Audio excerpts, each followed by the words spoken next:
2024 દર મહિને જે કોર્પોરેશન પાણી દરેક વોર્ડમાં વિતરિત કરે છે એનો વોર્ડ વાઇઝ ડેટા લઈ એનું ફિલ્ટરેશનથી માંડીને એના 4 અલગ અલગ પ્રકાર છે. આ પ્રકારનું મેડિકલ ટેસ્ટિંગ કરાવી અને કોર્પોરેશન પોતે જ આ ડેટા પ્રસિદ્ધ કરે છે. એટલે આમાં કશું છુપાવવાનો વિષય નથી.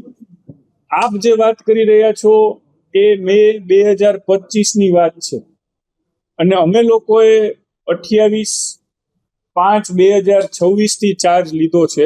એટલે અમારા ચાર્જ લીધા પછીનો જે કાંઈ વિષય હશે એના ઉપર કોઈ કોમેન્ટ આપવી વ્યાજબી છે.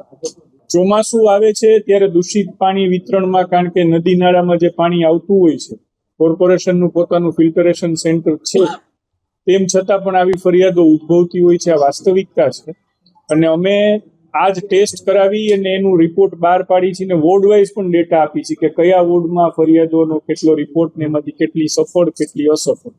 એટલે આપની વાત સાચી છે, ક્યાંક ને ક્યાંક આવું નાનું મોટું પાણી વિતરણ થઈ રહ્યું છે.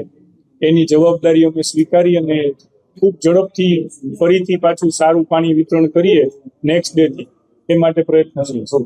ચોમાસા પહેલા જે દૂષિત પાણી ક્યાંય આવે છે ને એમાં મેજોરિટી જે જૂની પાઇપલાઇનો છે એ ગટરના પાણી સાથે મિક્સ થઈ જતી હોય છે અને એ કારણ કે પાઇપલાઇન અને આજુબાજુમાં હોય છે એને લીધે થાય છે. એટલા માટે સમગ્ર રાજકોટમાં ડીઆઈ પાઇપલાઇન નાખવાનો જે બહુ મોટો ખર્ચાળ પ્રોજેક્ટ છે તે છેલ્લા 2-3 વર્ષથી ચાલી રહ્યો છે. નવી પાઇપલાઇનમાં તકલીફ છે એ કદાચ 0.1% જેવી છે, પરંતુ એનું કારણ એ છે કે જે મને ટેકનિકલ માહિતી આપી કે ક્યાંક લોકોએ સીધું પોતે નોન ટેકનિકલ માણસ દ્વારા કનેક્શન લીધું, જેને લીધે ડીઆઈ પાઇપલાઇનમાં હથોડો સીધો મારે એટલે તિરાડ પડે છે અને એ તિરાડો પડે છે એને લીધે આ થાય છે. એટલે લોકોને પણ વિનંતી છે કે કોર્પોરેશનના માધ્યમથી કનેક્શન લો, તમારી રીતે ના લો.